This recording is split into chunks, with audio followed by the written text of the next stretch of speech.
Welcome back to the things we know. Today, we're going to dive into sustainable living and exploring how smart energy choices empower us to live our most vibrant lives.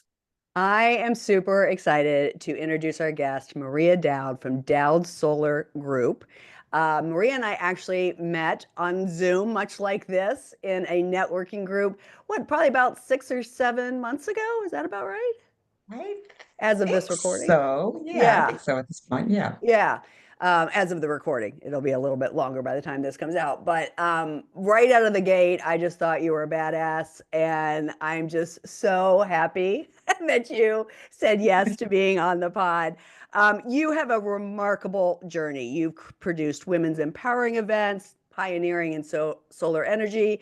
I think this episode's really going to resonate with anyone who's looking to create a lasting impact. And we're really going to explore renewable energy incentives, eco-friendly lifestyle tips, and so much more. So, Maria, welcome. We're so happy to have you. And I'm so extremely happy to be here. Thank you so much for the invitation and hope that I can properly and fully serve your audience. Oh, I'm certain of that. I'm certain of it too. Okay, so I get to start. Yay. Maria, Yay. your background is really inspiring, what I know so far. So I'm excited to meet you and learn more. What stood out to me, and I want to hear more about it. So, like from founding African American Women on Tour, I would love to hear more about Mhm. that. But also, like from there to your important work in solar energy, I would love to have you share what ignited your passion for blending empowerment with sustainability, and just kind of like what's your journey been that got you here? Oh, okay. It's been a lengthy one, it seems, to a great extent. But yeah, I founded and produced empowerment conferences for Black women. And I was really a pioneer during that time. It was the early 1990s. And Wow. it the inspiration was I was under contract with Essence magazine, if you're familiar with Essence, Oh, yeah. which yeah, and it was doing shopping mall tours and doing shopping mall shows, and I women were just going. Black women were just going wild over just coming and seeing the pages of their magazine, our magazine, come to life in these shopping malls. And I said, maybe it would be kind of cool to do a Black women's empowerment conference in San Diego. And that's how it all started. That was the inspiration. And so I went on tour, took the conferences on tour. We produced over 60 throughout the 13-year period, most of them stateside. And then I did a couple of retreats, one in Paris, Versailles specifically, and then one in St. Kitts and Nevis, and then the final one in Barbados. Wow. Mm. I mean, that's really okay. So I love that. So you were doing these tours, and Black women were just so excited to see themselves in real life, it sounds like. Mhm, And mhm. so you saw an opportunity to for the idea of kind of like Kari and I's retreats of being together in community and really lifting each other up, is what it sounds Exactly. like. And it's funny because when I got the inspiration standing there in a shopping mall, I went home to we had a sister circle that we would meet every once a Mm. month and at someone's house, and we would potluck, and I presented the idea to my sister circle, and it was, oh, it's a great idea. So I got a lot of affirmation and support from the women who said this is something you need to rock and roll with, which I did. That's amazing. So then what? Then what? Okay, so I did that for 13 years, and the next journey was there was a company, it was a network marketing company of holistic body care and nutritional products that actually was launched at my conference. It was a Black woman who was inspired by this body butter that she got from somebody, and said, I want to create the first Black female dominated network marketing company in the country. And I didn't have the wherewithal at the time to join then,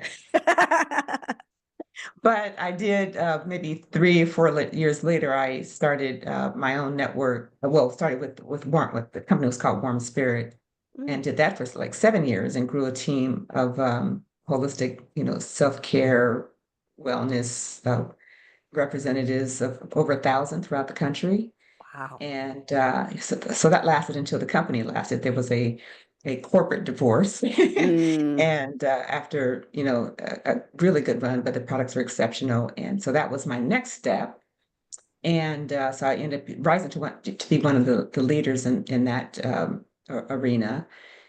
What was my next step? And then my next step was a lot of steps. this is amazing.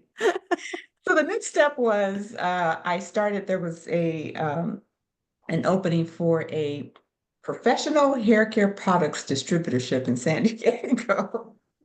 So I was I don't know if you heard the term white van man. I was the white Oh, van woman,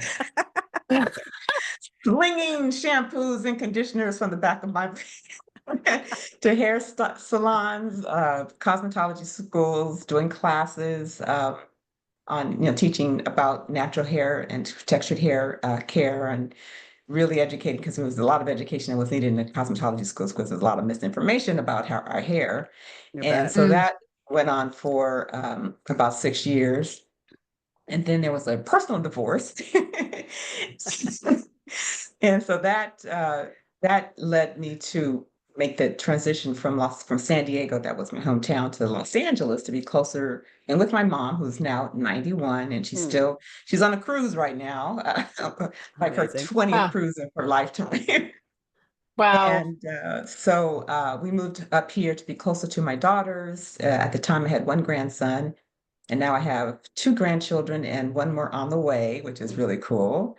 And so I've been, and so that the next step was, well, I had a few little stints between there, because my daughter is a costume designer, and when I first moved here, I was kind of feeling my way, and so I did a little bit of PA work. I don't know if everybody's ever done that before, but it's not pleasant. I know. I remember you talking about that when we had lunch. Long, long hours is like, I've not worked for somebody else like this. Now I do my own long hours, but not someone else's. Yeah. So, that lasted for about maybe a couple of years. And then I went into the life insurance business for a little bit, for 6 years, and that was great. Teaching about wealth and closing the wealth gap, really, amongst African Americans, and that was my hope. But it got to be really hard because people just, life insurance is such a non-tangible, and it's really hard to get people to really understand the value of it. Yeah. um, and then so I said, okay, this is going to be like knocking my head on the wall. So I don't want to do this anymore. And was just combing through Upwork and found this opportunity to join a solar company. So, okay, I can do that. And so then I went out and knocked on doors for 2 years. Unbelievable. Knocked Wow. on doors for 2 years and did really well, and then decided that, because then the culture changed a little bit, and didn't suit me as much anymore. So I went on to start my own brand, Dowd Solar Group, and I collaborate with a company called Current Energy, and they do all the installation. We bring them the business, both commercial and residential, and then they do the heavy lift part. So it's been fun. It's been a great experience.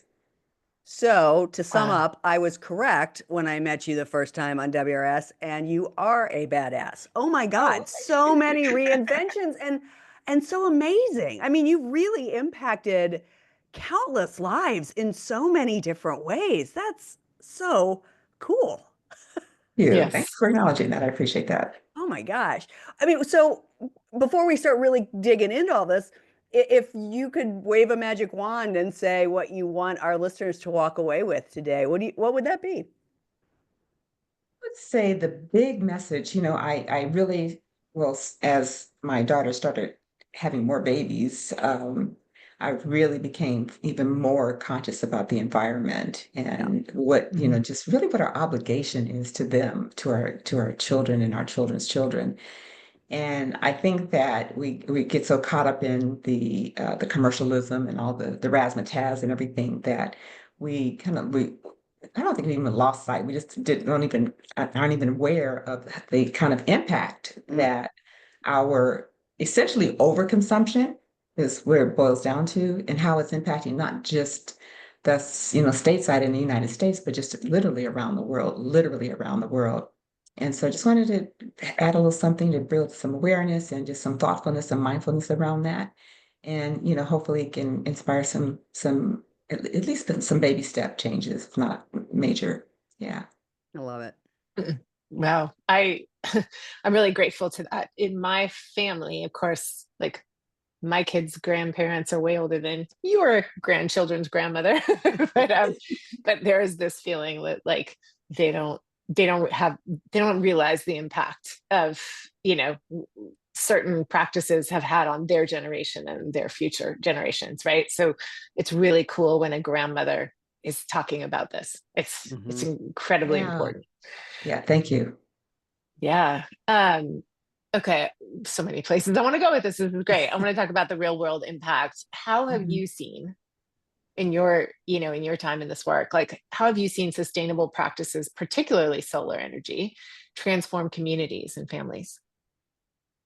Well, most definitely in terms of just bare bone bottom line savings. That's first and foremost, just the money that you save, and rather than writing those large checks and growing checks to the utility companies, to be able to hold on to more of that for your own, and to be able to redirect it into things that have more meaning and purpose in your life, and whatever that might look like for people. And so that's kind of the core bottom line. Uh, but then also, of course, the Inflation Reduction Act, with the last two administrations, the last two, um, we were able to have, just someone who was in office who was really conscious about clean energy. And Mm. directed just billions of dollars into this field. And not only was it, of course, helping families and, property owners, residential and commercial, but also created a lot of green jobs, a lot of green jobs. And still, and still, because we have obviously those who are on the ground selling the solar systems, like myself. We have others who are, rolling in with their equipment and ladders, and doing the installations. We have those who are, the project managers, and those who are just walking everything through. So there's a lot of opportunity, and a lot more than what, that's being credited for now. But That's an Yeah. understatement. I don't That know is how such. lightly I need to tap Oh no, around that, no, but no. No, no, We're don't. no. You don't have to. You do not have okay, to dance around anything with us at all. okay. No, I think we're way past dancing around it because right now it's about think heavens for people like you, because people need to know how individually they still can make a difference, and where communities and families can make an impact because it's so vital. And So then the one thing that thank you. has really struck a big chord with me, because since I was old enough to drive myself to thrift shops, I've just been just the I love thrifting, thrift shopping. That's my thing. And and I call it treasure hunting. That's always, so that was my thing. I just go out, like I said, I was old enough to drive, and I was out in this thrift shops maybe, at least once a month or so, or more often. And but fast forward to today, this is what, 50 years later? Whoa, okay, yeah, 50 years later. I still do, I still do enjoy the treasure hunt, Mm, and that's just my little breakaway. And but being in this industry, in the renewable energy industry, I started paying closer attention to our consumption. I've always thought that we just always been, we've always known that we're just over consumers as yeah. Americans in general. And I mean, that's old news, to be honest with you. But the way in which it's impacting societies globally is just unheard of. I mean, it's unreal. And we're kind of walking the American grounds with these blinders on, and pretending that everything is okay, and pretending like you're doing the right thing when you gather your little goodies that you didn't wear out into a Mm, bag and take them out down a corner to the Goodwill or whatever, and not even realizing that so much of that ends up on the shores of other countries. I mean, literally piles and piles and tons of clothes that, we were, thinking we're doing something for the unfortunate, and it's so far beyond that. It's insane. And so I just really started paying close attention to that, and looking at the numbers. This really unreal. American women expend close to $90 billion on beauty products a year. Wow. 90 billion. Wow. And the next in line is China, which is half that. I mean, almost half that, about 60,000, excuse me, $60 billion in China. And then in Japan is 37 billion. That's a huge gap. And so we're like the biggest consumers, consequently, the biggest polluters, Yeah. women, American women, than any other group of people in the world. Wow. And we need to bring that to everybody's attention, because that's major. And so I started looking at, just our clothing expenditures. American women spend on the average $844 a year, and they average 53 pieces of garments. So that's almost 2 garments a month. Yeah. Next in line is UK. They spend a little bit more, but they only purchase 33 items. So it's one a month, one piece a month. And then you look at China, they only spend $198 dollars a year, and that's about 30 items. In Japan, so the point being is that it's just really extremely huge, and the environmental impact is just unreal. I That's a don't know, do you lot of want me to stop for consumption. a second to inject any No, no, questions or, okay. No, And this is so I had amazing. This is all new news too. and this the is good list, the information. impact list is so long, I literally had to alphabetize it. So the environmental impact on air pollution, let's start with air pollution. Okay, and the emissions of carbon and all those acids Okay. and all that stuff that gets emitted to the air. Child labor and trafficking. Okay, huge. Yep. Abuse toward women, of course, is a part of that. Deforestation. Deforestation. Yeah, you got the word, Yeah, right? that's a hard one. In our cosmetics. Sure. The fossil fuels that are used for makeup and for synthetic fabrics is huge. The impact on the marine ecosystem, because everything is so much is being dumped, because they think that if we have this vast ocean and we can just dump stuff and it doesn't matter. But then we have the microplastics that are getting into the fish, and then we're eating the fish, and so we have their microplastics plus our own. Yeah. The plastic waste, just the water bottles and that are filling up the landfills, and we just, and then we were led to believe falsely that those plastic bottles were recyclable, and they're not. Most of them are not. Textile waste. Let's talk about just textile waste. We have the microfibers that are in wastewater. We have the water that's being used to have to produce the fabrics. We have the scraps that have to be just discarded. Then we have the finished products that oftentimes don't even see the light of day on a person's body because they've overproduced. And then the bags of clothes that we give away to the less fortunate that are just being washed up on the shore. So it's outrageously expansive and impactful in so horribly, ways for societies and ecosystems and plant life and animal life and everything, insect life, the whole nine. And so, and this is, and what's driving this are women, American women. I mean, this is crazy. Like, you're right. Right. I have never heard any of this. This is phenomenal information. I am so appreciative of you bringing this to the forefront. Thank you. I have one quick, tell me more. I'm confused about the clothes on the shores. Like, how does that happen? Because, so manufacturers, and these are brand new clothes. They just overproduced. So they produced too many of them. Plus the clothes that have been discarded, they're just thrown on barges, and they're just shipped out and literally dumped on the shores of Africa and Asia. What we consider in the United States beachfront property is like prime property. Right. Their shorelines are just stockpiled with clothes that have never been worn. It's so, the tonnage is so big, and it's not even, people can't, there's nothing that's even of value to anybody who lives on the land, because they have enough, because they don't need that much. Right. Most people don't need that much. We're the ones who think we need that much. Right. And so, and that's the clothing, and then the over packaging in our cosmetics, and the non-refillable, pieces of, lipsticks and what have you that are, it just goes on and on and on and on. And once again, I have to take a step, back and say this was driving this are American women. So Mm. when you think about so I mean, again, an amazing list. And this feels like one of those moments of when you know better, you do better. So if you were, this can feel also super overwhelming. Like, oh my God, you're saying so many of those things. I'm like, oh, that's me. Oh, that's me. Oh, Me too, So me too. And I'm, and you I'm like more to thrift, conscious of it. right, right, right. I'm And far more so, conscious of it now. And yeah, so, and now I'm going to be for sure.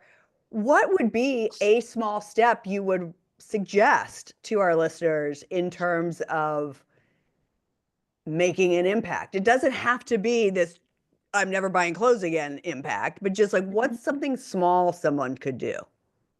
well, let me look at my list. So for starters, just being conscious, Yeah. being mindful. Okay, that's the, just how is this impacting, you know, this poor woman and her 3 children in this other part of the country other part of the world Mm, I've never seen before. But I do care. I care about her quality of Mhm. life. I care about her children's quality of life. I care that I care that she's not forced to send her children into factories and into yeah. mines to extract things and to make things that we're wearing and like I said, over consuming.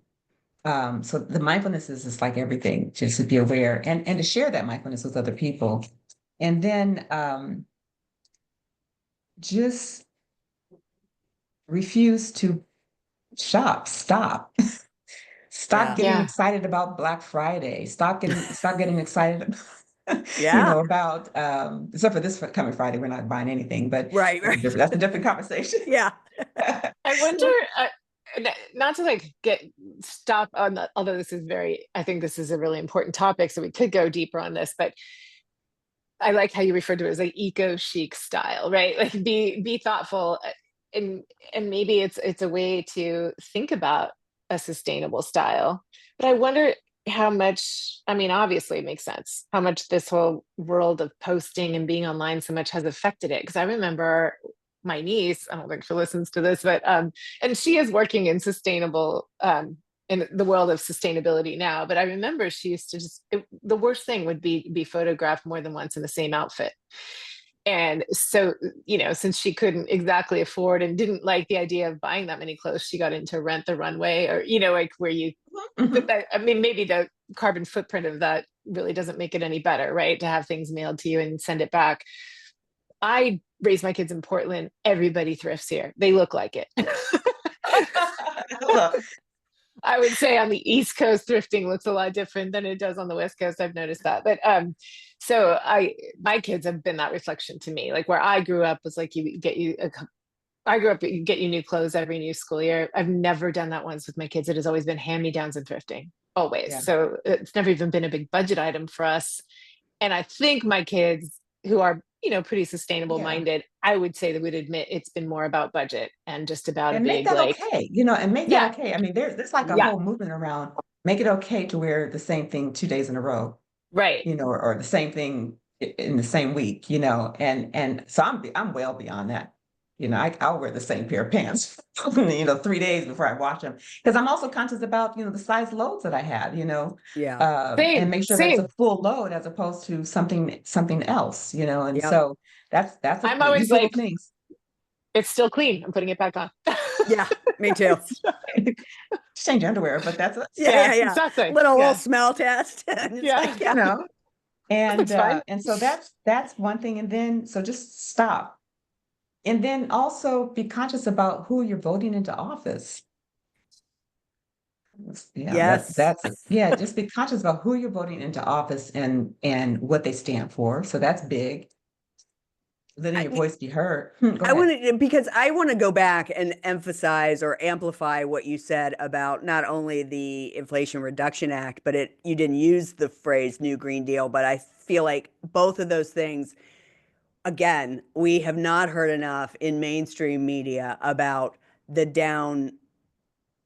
not the downsides, but like the down level of all the people that get jobs because of things like solar energy, right? It's been become such a boogeyman out there on the right of, and yet it is there's a lot of benefit that's not just to the environment, it's to human beings and having jobs. I when you said that earlier, I thought, ooh, I want to like say that again, that this, when we're looking at being more sustainable and really working to make our climate not blow up in the next 50 years, there's a lot of benefit that is human benefit as well. That's not just Yeah. about the climate. Well, Exactly. And even, but you have to care. Yeah. You have to Yeah. care. I mean, I care. I think we have to keep our bees alive. Yeah. yes. I mean, that's another subject matter, but just that, is there's so much that we need to do. But the baby steps all count Yep. if it's millions of people doing it at the same time, and so what are some other reducing the amount, just reducing the quantity. We just don't need that many clothes. We really don't need that many clothes. We don't need that many shoes. We really don't need that many shoes. And find like your niece. You said was your niece or your niece or your daughter who was, It's my rent the niece. yeah, your niece, rent the runway, and places where they, um where you can buy previously loved items. That's a new term. Yeah. Yes. I So love I got this previously loved. purse at Yes. oh my goodness, that it was a resale shop, and I said, "Oh, one person's trash, another person's treasure," and I tagged them and said, "No, it's previously loved." It's okay. I stand corrected. Gently I pre-owned stand purses. corrected. So I'll never Actually, use that word again. I'll never use that phrase again. I love Previously previously loved loved. That's is the cute. correct word. It's the I phrase. love when things are more like previously broken in for me. It's Mm-hmm. exciting. Yeah, Like they kind of got like some groove to them. It's good. exactly. And so, Um, oh, you have a question? no, you go. No, you go Oh, ahead. okay.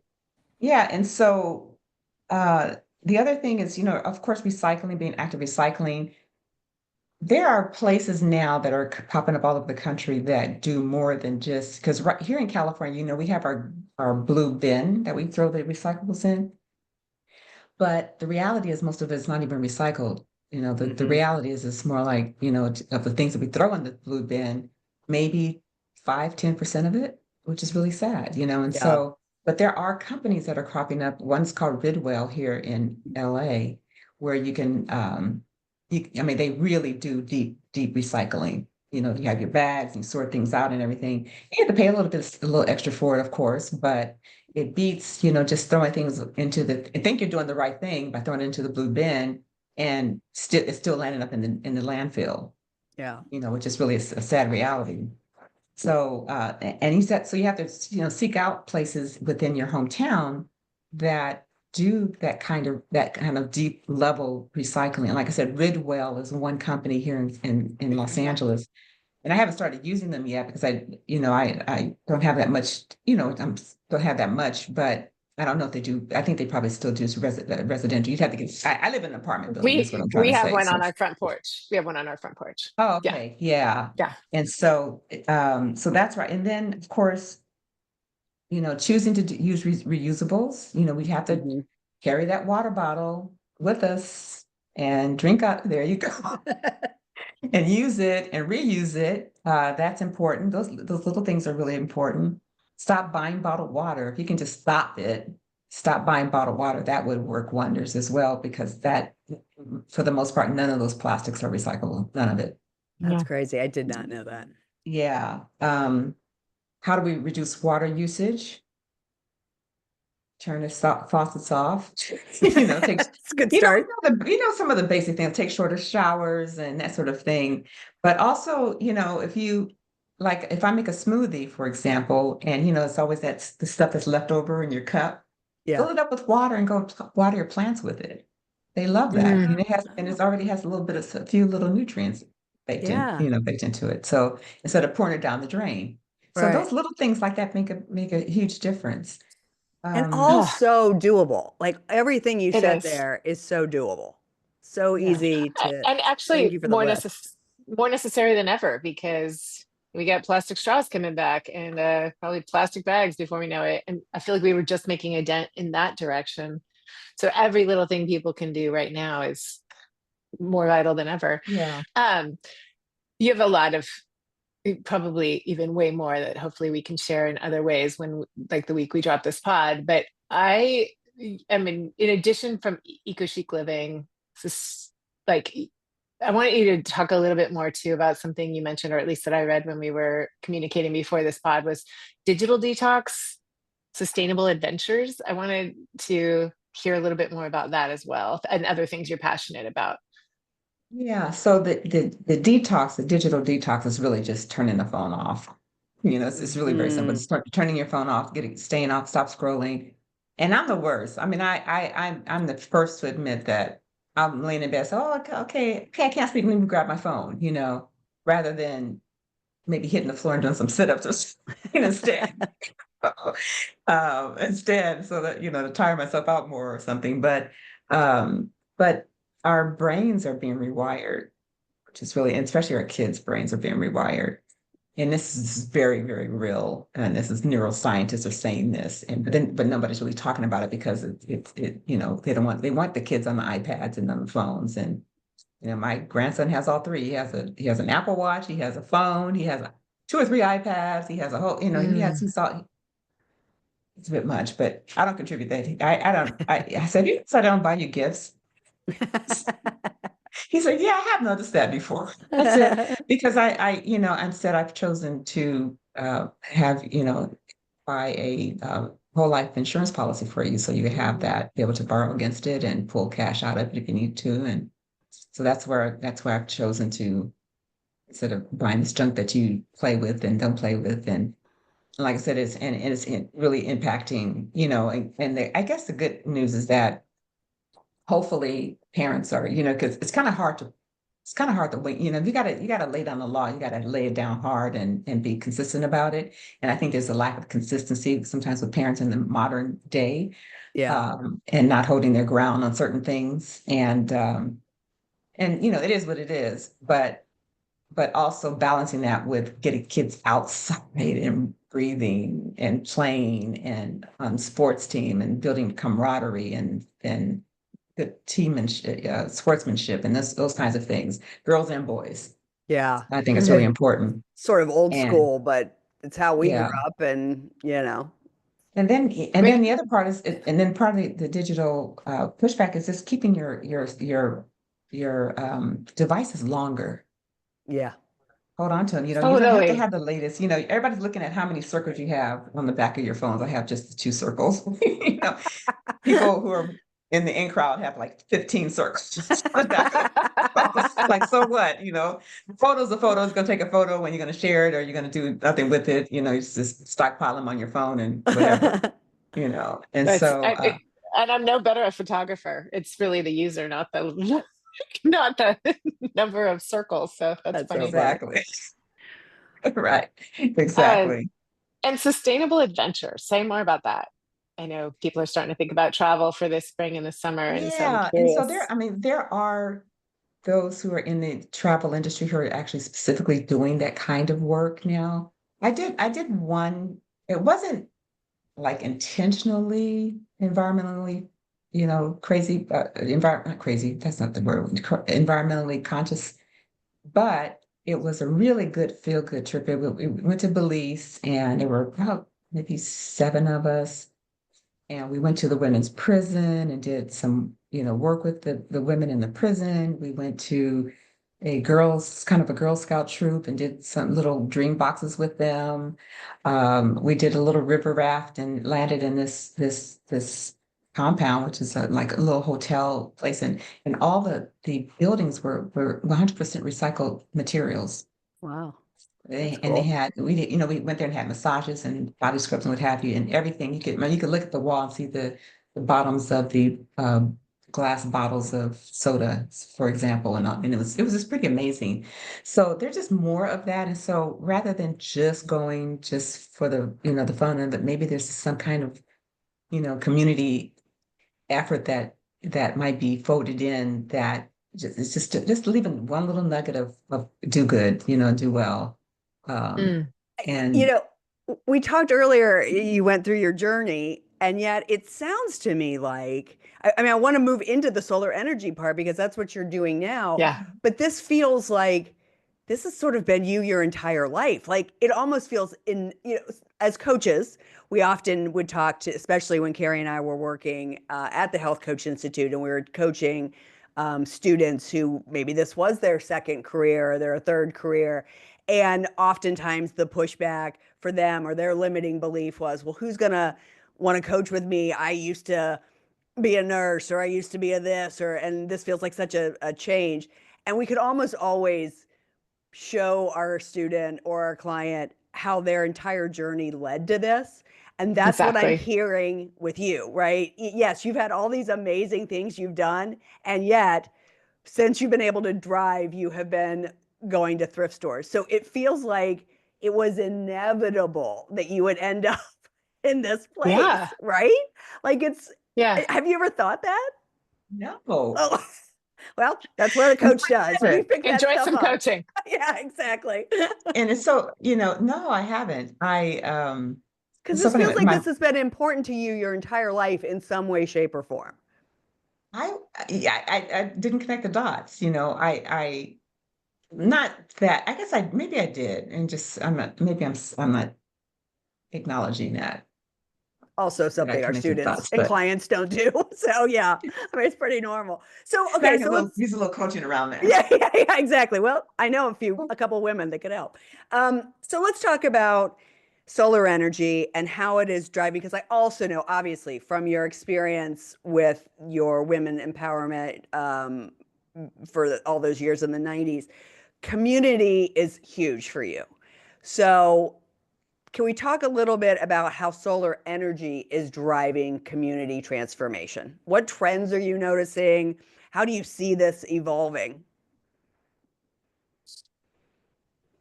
Organically, and I'm speaking organically versus these false narratives that are being pushed right now currently. Yeah. Organically, people really do. They feel the pinch. I mean, Yeah. particularly coming off of COVID, and so many people were out of work, and one of the things that didn't get paid oftentimes was their utility bill. Yeah. And so I think there's a bit of relief that's built in for people to. So that's the feeling that's the warm fuzzy. One of the warm fuzzies that I feel is just the relief that people experience, saying, okay, now I know exactly what this bill is going to look like. There are no surprises. Um, and I'm saving this amount of money, and my savings is going to increase over time. Done a good thing for, the legacy, leaving a legacy for my children of good faith, of, wanting to do the right thing for our neighborhood, our community, Yeah. but also obviously for the planet. And so delivering that, not just the solar panels that you put on, slap on the roof and the inverter on the wall, you're delivering something far bigger Yeah. than, and that feels really good. And on the subject of community building, I'm starting a referral kind of I call it the Dowd Solar Collective, and to be able to really officially offer people who are just looking for side gigs and looking for a little extra cash flow to help close the income gap. I mean, that's on what's on my brain is, Love it. how can we help people generate another 5, 6, 7, 8, $3,000 a month, by just referring people. Everybody knows somebody Mm. who owns a house. Everybody knows somebody who owns or knows somebody who Yeah. knows somebody who owns a real estate, commercial property, and be able to, just generate, and then, but build community around that. So in addition to just the referral fees that they may be earning, but also, let's do a little mini workshop on doing a closet renovation so that you can see how you can repurpose some of your outfits that you currently have. For example, I think my daughter would love that. She's a costume designer. Well, I haven't recruited her yet, but she's top of mind. Love it. Yeah. And so, I think that's the big thing is the relief and the satisfaction that people experience once they decide to go solar. Yeah, it starts in the pocketbook, so to speak. But Yeah, of then when you course. really start thinking Hmm. bigger picture, as you said, you're leaving a legacy for your children and your Hmm. grandchildren and perhaps the children you'll never meet of hopefully cleaner air, more sustainability, less excess. Exactly. And if you're talking, let's say 5 or 10 years from now, rates are going to continue to go up. Oh yeah. They literally have gone up here in California between 2019 and 2023, like 47, 50%. Jeez. That's That's a lot. huge. That's Yeah. huge. And one of the main one of the many drivers of that is California has the highest rate of importing electricity from other Mm. states because our property value is so high. There aren't enough solar farms and Oh, wind farms, that sort of thing interesting. here in California. And so 40% of our bill is just the cost of transporting Huh. electricity to our Mm. homes, that's major. That is major. Wow. Yeah, and that's just that part of it, the transmission and distribution fees. But then you have, sadly, but you also, you have wildfire Mm-hmm. mitigation that's Yep. stacked in there. You have infrastructures that are old as that literally a century old now. Mm. They need to be upgraded. That's tacked in. And the other part of this is being conscious about this is the other part of the question that you asked earlier, um, being able to, many times you go into to communities, and if you look at the upgrades that happened in more affluent areas, Mm-hmm. they happened in the poor areas, and you can see that, and you can see the big disparity between the two. And so, Mm. if there's any way that that I can impact that by just bringing more solar renewable energy and impact to those areas. I mean, because in areas, even though they may be a little wealthy, they may be more brown and more Yeah. black than other Mm. communities. And it's a noticeable difference. There are fewer trees. Hmm. Mm. Yep. That's I Yep. know because I walk the streets. Yeah, yes, you do. Yeah. And during those heat spells, Mm. I was only looking for areas that I could, where are the trees? I don't.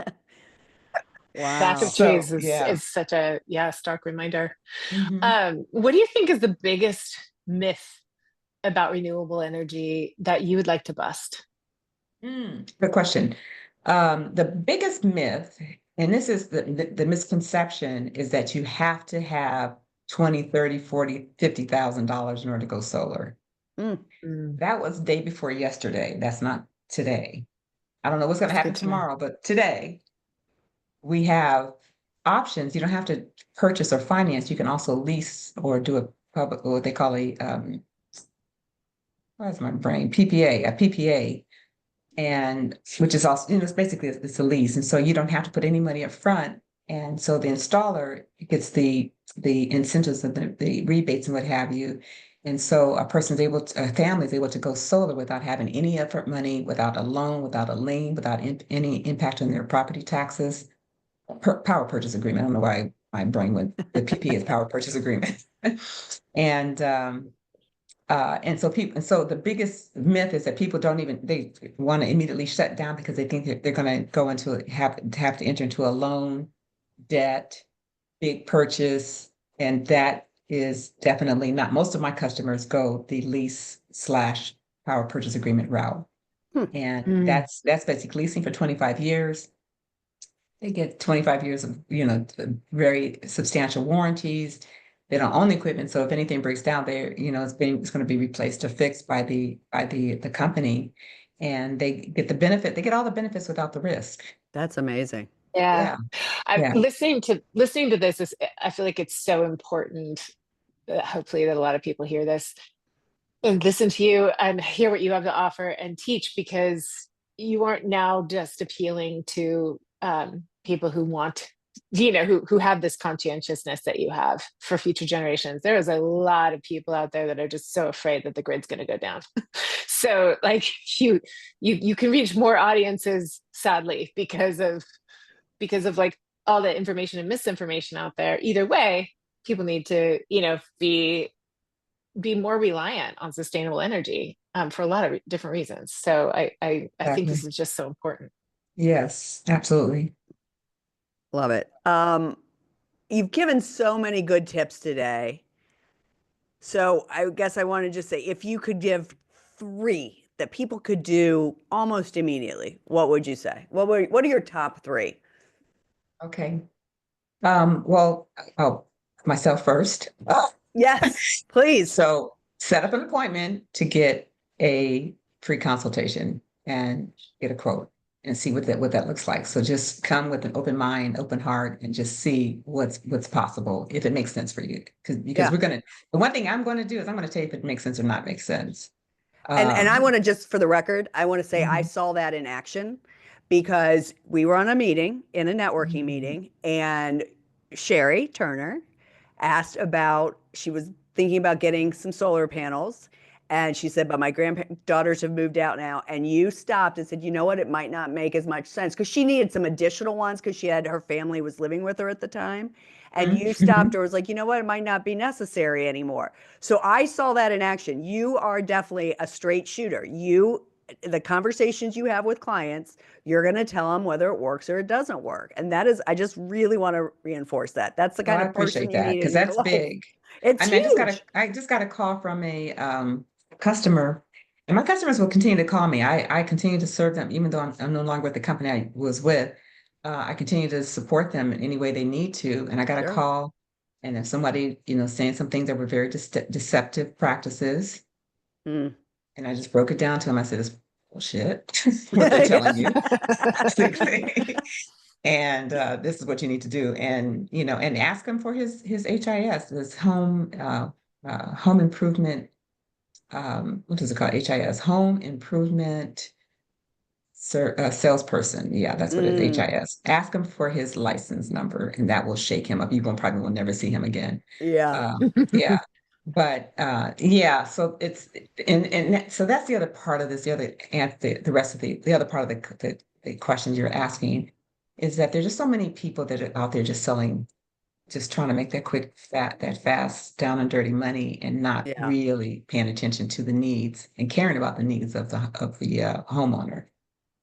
And they're vast, because some people, like some people, they have a bunch of teenagers and they have two or three teenagers and everybody's on the devices. That's going to change when they leave for college, Right. you know. But at the same time, someone's moving in their aging parents, it may increase because they're having to use more heaters and more medical devices. So Right. these are all things that we take into consideration I remember the big one was when you talked about if somebody gets an electric car, that'd be a good opportunity to get solar because their absolutely, energy is going to increase. absolutely, Yeah. absolutely. So, okay. So make an appointment with Maria or somebody in your area around solar and be open to it and make sure you're Mhm. talking to somebody that is credible and on the up and up. What are two other tips somebody could do to have a more I sustainable thought I life? just gave you like 15. Okay, let me. Well, you did. But I'm thinking, what's your like? I'm teasing. Give two more like that. Yeah. Yeah, you gave a ton of good No, tips. I'm teasing. No, I know, I So know. that's one. One Yeah, is to, and if you're not a homeowner, yeah. there's somebody in your family, in your circle of influence that they may be open to a conversation. And Right. that's all we're saying is be open to the conversation and to seeing what the numbers look like and seeing what kind of savings we could possibly generate for you. Like I said, if it works, it works. If it doesn't, it doesn't, Yeah. but, and then sometimes we're even able to, in some cases, able to help with some home improvements and fold that into the project, Oh, so, cool. Mm, and it's not all the time, but so it's driven by usage and other things, but, that's something that we can always explore as well. Because that's the other part of why people shut down sometimes regarding solar is they think number one, it's a big expense, but also they think that it's not doable for them because they need a new roof, for example. Mm, mm. And sometimes we're able to help them with that, interesting. but we have to have the conversation. You don't know until you know, Yeah. until we just work the Exactly. numbers and look at the big picture. Um, and really just be committed to caring. Ah, there you go. There's the mic drop. It shouldn't be, but isn't it? I mean, that sums everything up right now. Yeah, I mean, Just Yeah. be Care. committed to Just care. caring. caring. Yeah, exactly. Please care. Oh, that's very inspiring. Sustainability Yeah. Yeah, it is. really, It really, it shouldn't be a controversial issue. It's It one should planet that not. we all have to share. And I shudder at people who, want their straws. Yeah, All thank you right. so much. This is so helpful. This has been amazing. I have learned a ton today. I Oh, am a fantastic. ton. Thank you. I'm Absolutely. All happy right. to So hear let's that. do the fun piece. So we always ask for a favorite song from our guests. And of course, we do it every week ourselves. You mentioned your favorite song is Still Here by Jill Scott. So can you tell us a little bit about what this song means to you? Why did you pick that one? Good question. So the very first, I so distinctly remember the very first time I heard that song. Mm. It was on someone's website, and it was Oh, a woman who was producing. I had ended my women's empowerment conference journey, and I was looking at. I think I was being invited to speak at this conference, I believe. That's how. And I heard this song, and it's just like I just felt so. It's just all after. I don't know if you heard the song, if you listen to it, but it's just all affirmations, oh, and okay. it's not even. It's a slow song. It's not Yeah. kind of a song. It's not a banger. Yeah, yeah, it's not, but it's very, and then it's also when I went to really kind of look for it, it's actually a hidden track on her. So yeah, it's a hidden track. It's not even so she Oh, she that's she interesting. didn't make a big hoopla about this song, but Yeah. it's there. Mm. And so yeah, it's called Still Here. And All I right. just I'm gonna have I to love listen it. to it. Yeah, yeah, Still Here. That's Awesome. amazing. So Affirmations are good. yeah, Always. but it is done so beautifully and poetically. It's more poetry, I guess, more than Okay. yeah, I would say. I think Jill I Scott's know amazing. I'm excited to hear it. the Yeah.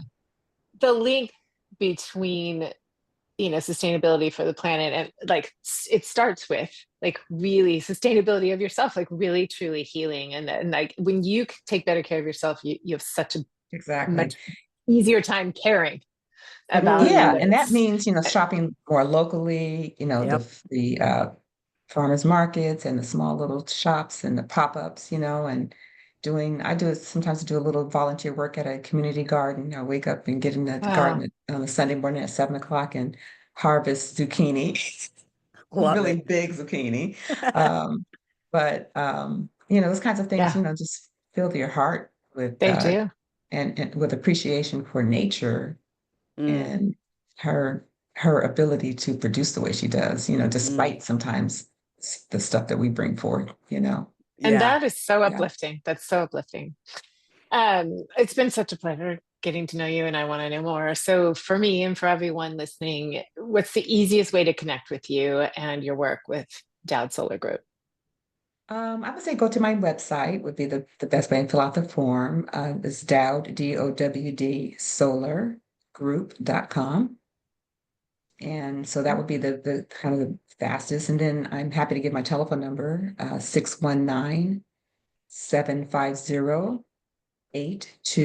619-750-8232. So you can call me, or you can email me at Maria, at dowdsolargroup.com. Yay, Perfect. Yeah. love Thank it. you. Thank you Thank so you. much. When we had our lunch in November, December, whenever it was, I walked away completely. My cup was completely full after we could have talked for much longer. We could have. We We really certainly could could have. have. I was feeling And like now. yeah, yeah, totally. And I'm just so thrilled you said yes to being on the pod. So thank you for everything you I'm honored to shared. have been invited. Oh my gosh. Yes. This was very, very enlightening and fact filled. And I mean, I've got to definitely sit down and figure out some new ways of being based on what you taught me I'm happy to today. hear that. So Yeah. I'm thank happy to you hear very that. much. Right. My pleasure. Absolutely. All right. Well, thank you. Thank And you. thank you, everyone, for listening. This wraps up today's episode. And we invite you to share this episode with people you love as a gentle nudge in this direction. A lot of people probably, like Lisa and I, we can always be learning more about the simple things we can do. And the upside, there's no downside. The upside is you're going to feel better, more uplifted and lighter and happier being. Mhm. No, just the more you know, the better you do. And also, while you're listening, don't forget to hit the subscribe button so you don't miss more episodes like this. Thanks again. We'll see you next week. Thanks, everyone. Bye. Thank you.